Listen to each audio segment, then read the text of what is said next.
Hi, I'm McDonald, President of the FOP of Ohio, and I want to welcome you to another video newsletter from the Ohio State Lodge.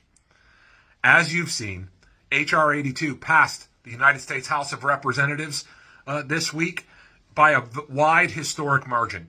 History was made that night, and we were glad to be there representing each and every one of you. You know, the FOP was the only law enforcement organization present during that historic vote, and that's something for you to be proud of. And every single member of the Ohio delegation in Congress has voted in favor of H.R. 82. And you know who gets the credit for that? You do. You do, because you made the calls, you made the emails. Every single office that we visited this week trying to whip the votes for H.R. 82 told us about the overwhelming outreach that their offices were receiving from members of the FOP and other interested parties in Ohio, pushing them to vote in favor of the bill. And we were wildly successful because every single member voted in favor of it, including those who had previously told us that they wouldn't do it. And they turned around and they did it, and you get the credit for that.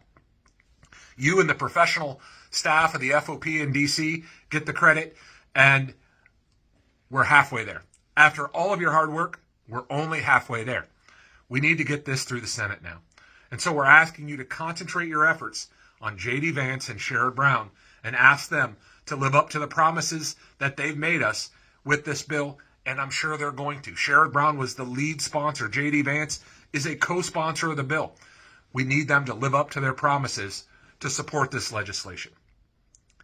Speaking about living up to their promises and needing all hands on deck, we need the Ohio General Assembly to increase the employer contribution to the Ohio Police and Fire Pension Fund. It will strengthen and stabilize the Ohio Police and Fire Pension Fund for years and years to come. And we had our first hearing in the Senate on Tuesday, and next Tuesday, we know that there'll be another hearing in the Ohio House Pension Committee and possibly a vote. So we need you to double your efforts in reaching out to your members that represent you in the Ohio General Assembly, whether it be the House or the Senate, and tell them they need to pass House Bill 296 or Senate Bill 194 to increase that employer contribution, to stabilize our pension fund, and remind them that we've already taken our hit. We've agreed in 2013 to pay more and get less pension, and now it's up for the cities to pay their fair share. Be looking for an email with talking points that you can use when you reach out. We've already sent that email once, and we're going to send it out again tomorrow morning. On another topic, I want to thank each and every one of you who bought tickets to support our Ohio State-Michigan football raffle. It was a very successful raffle, and we appreciate your contributions that made that a success.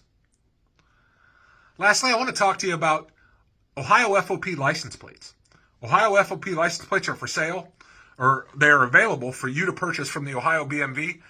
And the Ohio FOP gets a small percentage of the money that you pay back to support our efforts to better represent you. If that's something you're interested in, reach out to our state office, and we can get you everything you need to proudly display the Ohio FOP license plate. With that, I want to make sure to tell you to have a happy Thanksgiving. And to put the election season rancor behind us, because we all know there are members in our personal families who are on all sides of every issue. And none of that is worth blowing up our families for. So the elections are behind us. The FOP was wildly successful in our endorsements, from President Trump to the Ohio Supreme Court to the Ohio General Assembly to every member we endorsed for Congress was elected. But now we're going to work with whomever got elected in the General Assembly, in Congress, on the Supreme Court, or the President of the United States to advance the interests of the FOP. And that's what I hope your family can do too. Put all that behind us and work towards making our country better. So I'm going to ask you to be safe, take care, and I'll talk to you soon. Thanks, and God bless.